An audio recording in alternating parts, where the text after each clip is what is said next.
Hey y'all, welcome back to my channel. My name is Taya and this is Taya's Turning Pages.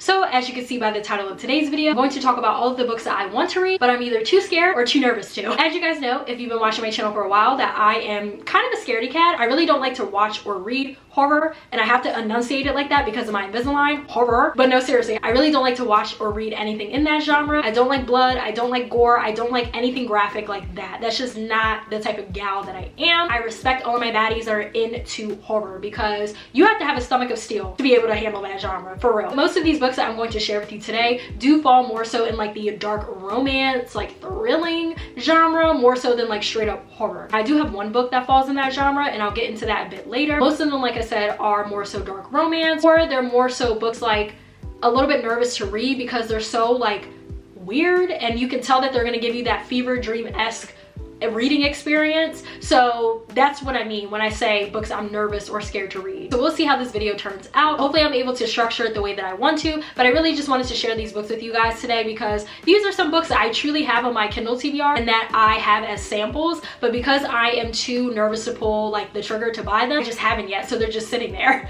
And I really wanted to include these books in a video at some point because, you know, this is who I am as a reader. I read all different types of genres and subgenres, and even though I do that already, I of course love to continue to expand and really just branch out into as many genres as I can and that I'm interested in. So I really hope you guys enjoyed this video. With all of that out of the way, let's jump into the books. So like I said, most of them are on my iPad through Apple Books or Kindle Unlimited, but the first book that I have here I feel like really shows that I'm coming out the gate swinging because it is Still Beating by Jennifer Hartman. So this is a book that I have seen circulating quite a bit on social media, more specifically Booktube than I have Bookstagram, to be honest. I don't really get on BookTok all like that, but I have heard that this book, of course, is really like making its rounds over there too. But this is a dark romance. And this is like a level 20 dark romance. I am probably on like level 1 or level 2 of dark romance and really getting back into that genre. I used to read it from time to time when I was younger, mostly mafia romances on Wattpad. So like that's my level of expertise and knowledge when it comes to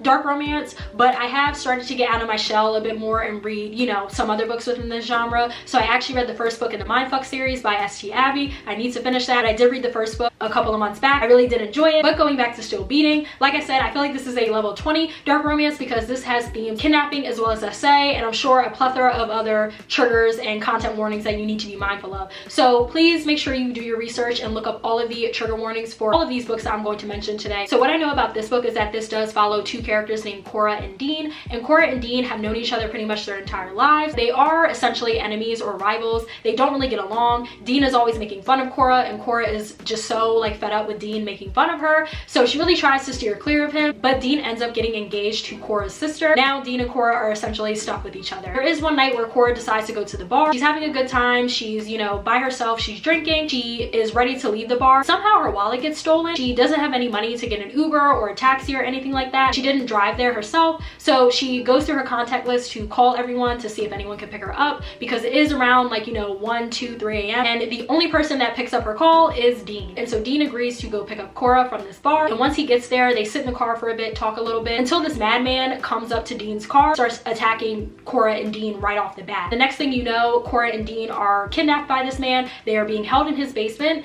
and Cora and Dean are now in this life or death situation, of course. While they're going through this experience of being in captivity, this madman that kidnapped them is also gearing them up to fall in love with each other while they're in captivity. Throughout the story, you pretty much follow Cora and Dean trying to heal from this experience, and I guess also trying to figure out this new bond and dynamic and these feelings that they have for each other, especially because Dean is still engaged to Cora's sister. And the story takes off from there. So I know that that plot sounds really convoluted, and that's because I feel like the story is going to be convoluted in the sense of like emotions that I feel like you're going to feel when you pick up this book. This is a book that is completely out of my comfort zone. I really don't like to read books that have a emphasis on violence against women. And like I said earlier, there are themes of SA in this book, not by Dean. I will just preface and say that. I don't think that's a spoiler or anything. That is not perpetuated by Dean. And of course is perpetuated by the Madman. And from what I heard, there's not like super graphic detail and in-depth detail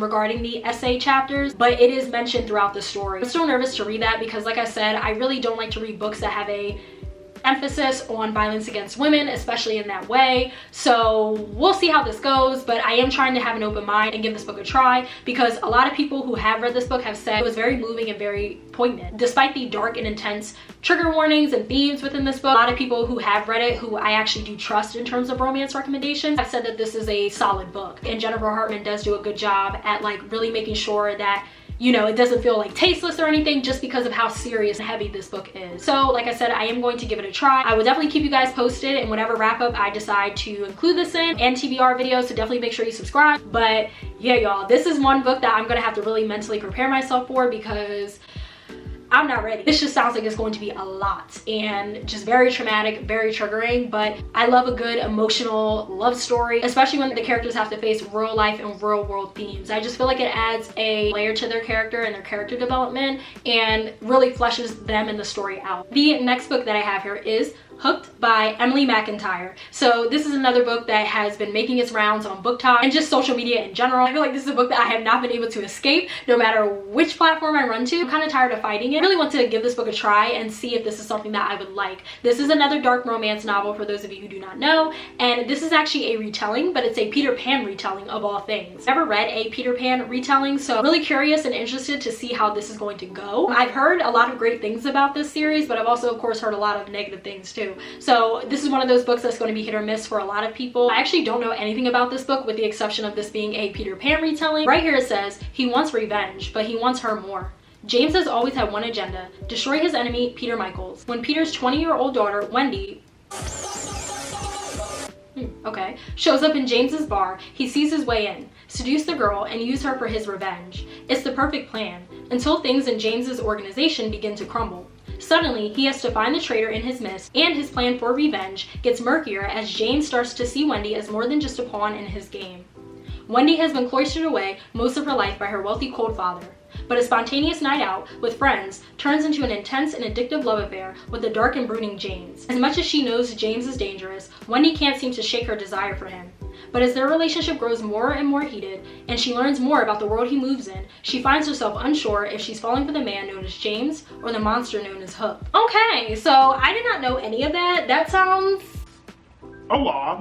That sounds really intense. I mean, all of these do, but that really sounds different. I was not expecting Wendy to be Peter's daughter. I'm really gonna have to have an open mind for all of these books, of course, just because they are truly out of my comfort zone. I have heard that this book is pretty brutal when it comes to the like scenes in here, like in terms of just like how like graphic they are. I'll definitely look into the triggers for sure, but besides that little part, that does sound interesting. I'm not even gonna lie to y'all. A lot of these dark romance stories really do sound interesting, and even by the synopsis, they grip you. So I understand why a lot of people like dark romance and why so many readers like exclusively read dark romance, but I just don't know if this is a genre I'll be able to read solely like on its own by itself. I don't know if I'll ever be able to do that, but a book here and there, you know, I'm not mad at. I don't mind that. And I also forgot to mention that this is the first book in the Never After series. So there are also a few other books. So the second one is called Scarred, the third one is called Wretch, the fourth book is called Twisted, and then the fifth book is called Crossed. I don't know if Twisted and Crossed have come out yet because right here it says that those books were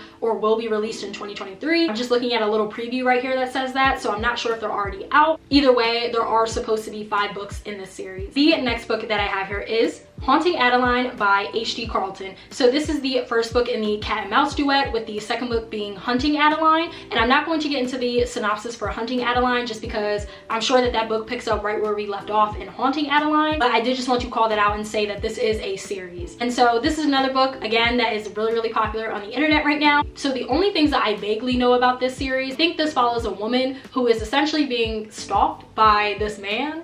or is it a ghost? But I think she's being stalked by this man who is obsessed with her and very infatuated with her and essentially in love with her. And I think like at first she's not receptive to it and she's not feeling him, obviously. I think as the story progresses, she actually starts to get interested in her stalker and the story takes off from there. I know that that sounds really wild, sounds really insane, honestly, but that's what you're going to get with dark romance. Like, it's taboo for a reason, you know? So I just want to see if these are going to be books that I like. I might do a reading vlog for these, I'm not sure, but this is another book that I've seen make its rounds on the internet, and a lot of people have talked about it and said that they really enjoyed it and they gave it glowing reviews, or they finished it so fast because of just how entertaining it was. I forgot this little tidbit of information, but right here on Goodreads it says that this book was previously banned on Amazon due to the trigger warning.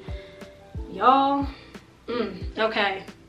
I'm gonna have to look up that trigger warning because I don't know what it is. I don't know what it is, but I do remember the news of this book being banned on Amazon because of whatever trigger warning they're referencing. What am I getting myself into? I don't know. I don't know, y'all, but we're gonna give it a try. And then the next book that I have here, I feel like is another infamous dark romance read. It is Birthday Girl by Penelope Douglas. I just feel like this book, but also this author, are just so fascinating. The mystique and the mind and the lore of Penelope Douglas has always intrigued me because this is one author that I feel like just has so much discourse surrounding them, and I just find it also fascinating because it's like, wow, like one person's book or one person's work can make y'all go into frenzy. I just think that that's wild that there are some authors that can do that. Now, I have never read anything by Penelope Douglas before, so this will be my first time. I know that they are also the author of Pump 57, which is another popular dark romance book. I really wanted to give Birthday Girl a try just because this is a book that I always saw when I first started Booktube, and I always saw this book being recommended and just talked about in videos, and I've always been intrigued, but I was like, no, I'm not really there yet when it comes to dark romance, so I'm not gonna pick it up just yet. But I feel like the time is finally starting to come. So this story does follow an age gap romance between a woman and her boyfriend's father. Talk about mess. And I heard that Penelope Douglas's books are just all messy. I think Credence is like the one book that is just really messy, taboo. I probably won't read that one because I did hear that there were some incestual things going on in that book, and I am not with that. I don't, no. But this book, I'm gonna see. I'm starting to open up a little bit more to age gap romance books. So right here the synopsis says, Jordan. He took me in when I had nowhere else to go. He doesn't use me, hurt me, or forget about me. He listens to me, protects me, and sees me. I can feel his eyes on me over the breakfast table, and my heart pumps so hard when I hear him pull in the driveway after work. I have to stop this. It can't happen. My sister once told me there are no good men, and if you find one, he's probably unavailable. Only Pike Lawson isn't the unavailable one. I am.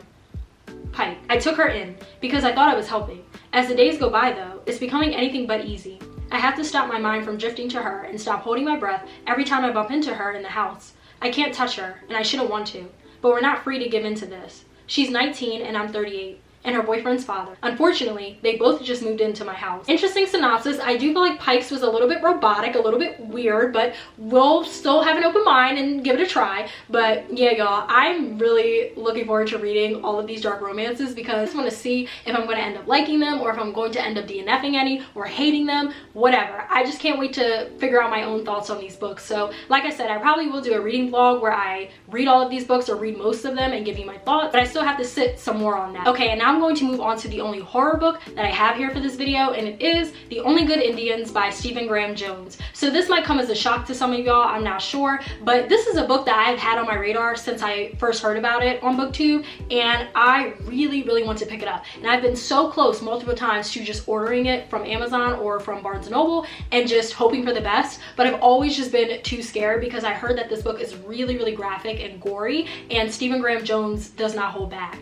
And so I just don't know how I'm going to be able to like stomach any of those scenes that people talk about, but I just feel like the premise just sounds really interesting. I really want to read more books written by Indigenous authors that feature Indigenous characters, and I know that Stephen Graham Jones is really well regarded in the literary space, especially as a horror author. So I really did want to give his books a try, and this is the one that has always spoken to me. Because of the gore, I don't know if your girl gonna be able to pick it up. Maybe one day, but this is a book that I do have on this list. And what I know about this, it follows a group of friends, 4 men to be exact, and I think something really bad happens in their childhood, and it obviously has traumatized them and shaped them into the adults and the characters that we come to know in this story. I think whatever happened in their past starts to catch up to them, and the story takes off from there. So I don't really want to know too much else about this, and to be honest, the synopsis on Goodreads is really short anyway. I just feel like this is going to be one of those books that really would speak to me if I wasn't too scared to pick it up, especially especially because I've heard that there is quite a bit of social commentary in here with the characters being indigenous, of course, and Stephen Graham Jones himself. So I don't know, y'all. I don't know. I might have to put my fears aside and grow up and just pick up the book and see if I can get through it. And if I feel like it's too graphic, then I can just DNF it. But I think I am going to at least give it a try and see what it's about. And then the last book that I have here is Night Bitch by Rachel Yoder. So the reason why I'm nervous to read this book is not because I think it's going to be scary or that I think it's going to be sad or anything like that. The reason why I am nervous to pick this book up is because this book is giving Bunny by Mona Awad. It's giving Bunny core. And y'all know, if you've been following my channel for a while, that I DNF'd Bunny, I want to say maybe back in 2022. And to this day, I still don't understand how anybody was able to get through Bunny and not be completely confused and genuinely enjoy what they read. And also like the characters. Like, I don't know how y'all did it, but if you did it, congratulations. I love that for you. Me personally, I just could not get into Bunny. It just was one of those things. So I DNF'd that book, and I really did not want to read any other books that are similar to that. I didn't really want to pick up any more that fell into that same like unhinged woman trope, but I did read My Year of Rest and Relaxation by Otessa Moshfegh, I want to say maybe 2 years ago, and that is a book that I did enjoy. Gunshot, whoa, I know. A lot of people did not like My Year of Rest and Relaxation, and I'm sure some of you are looking at me like, girl, you didn't like Bunny, but you like that book. And did, like, yes, I liked My Year of Rest and Relaxation. It wasn't perfect. I understood what Otessa Moshfegh was trying to do as I was reading the story, and when I finished it, I was not confused on anything. So I appreciate when an author cannot confuse me. And so hoping that Night Bitch is more similar to My Year of Rest and Relaxation versus Bunny, but the only way I'll be able to tell that is if I pick it up and read it. We might just have to bite the bullet on this one too and give it a try, because I love this cover for one, but also everyone that I have seen read this book on Bookstagram specifically have given this great reviews, and I want to know why. This book does have commentary on womanhood and motherhood and autonomy over oneself, and those are all things that I look for in my books, especially my feminist books. That definitely checks off a lot of boxes for me already. But right here, the synopsis says, one day the mother was a mother, but then one night she was quite suddenly something else. At home full-time with her 2-year-old son, an artist finds she's struggling. She's lonely and exhausted. She had imagined. What was it she had imagined? Her husband, always traveling for his work, calls her from faraway hotel rooms. One more toddler bedtime, and she fears she might lose her mind. Instead, quite suddenly, she starts gaining things, surprising things that happen one night when her child would not sleep. Sharper canines, strange new patches of hair, new appetites, new instincts, and from deep within herself, a new voice. With his clear eyes on contemporary womanhood and sharp takes on structures of power, Night Bitch is an outrageously original, joyfully subversive read that will make you want to howl in laughter and recognition. Addictive enough to be devoured in one sitting, this is an unforgettable novel from a blazing new talent. That synopsis does sound really good, and I really like the way that it was written. It sounds like it's going to be humorous as well. I really hope you guys enjoyed this video. Definitely let me know down below if you have read any of these books, if you plan on reading any of these books, or if you think that these books are just way too out of your comfort zone to even attempt to read. Also, just let me know what books you would like to read, but you're also too nervous to. Whether you're a scaredy cat or for your own reasons. Like I said, just let me know down in the comments below. Please make sure you follow me on Bookstagram as well as Storygraph. I will leave all of that information linked down below, as well as at the end of the video like I always do. I will see you guys in my next video. Bye!